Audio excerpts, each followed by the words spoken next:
नमस्कार आपण देखुचंती सारा न्यूज ओडिया। आज बड़ खबर आधार व्यवहारकारी जदि आपण पाखरे आधार कार्ड अच्छी तेबे यही खबर शेष पर्यंत निश्चय देखंतु। भारतीय स्वतंत्र परिचय प्राधिकरण अर्थात UIDAI आधार सेवा एक बड़ परिवर्तन आनी। पुराना एम आधार ऐप बदल आसूची एक नुआ अधिक सुरक्षित आधार ऐप। यही नुआ ऐप्र लक्ष्य होची आधार सेवा को अधिक सहज और द्रुत एवं सुरक्षित करवा।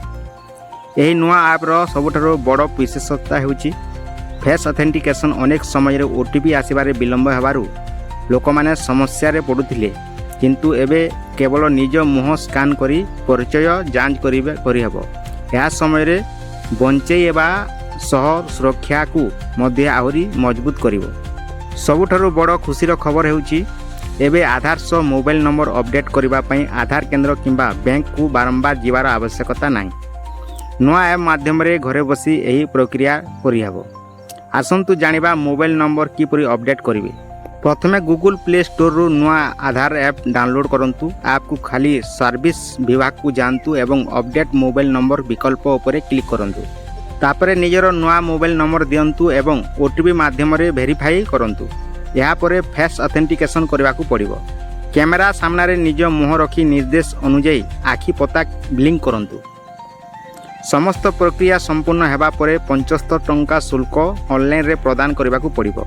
पेमेंट सफल हेबा परे एक सर्विस रिक्वेस्ट नंबर मिलिबो। एही नंबर द्वारा आपण निज आवेदन स्थिति ट्रैक करि पारिबे। साधारणतः प्रक्रिया प्राय 15 दिन माध्यम रे संपूर्ण होइथाय। एही पदक्षेप डिजिटल इंडिया अभियान रु आहुरी शक्तिशाली करिवो।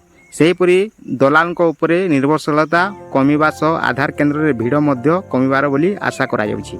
तेबे जदि आपण मध्य एही नुआ सेवार लाभ उठेबा को चाहुचंती, नुआ आधार ऐप विषय रे अधिकृत सूचना जांच करिबा तापरे व्यवहार करंतु।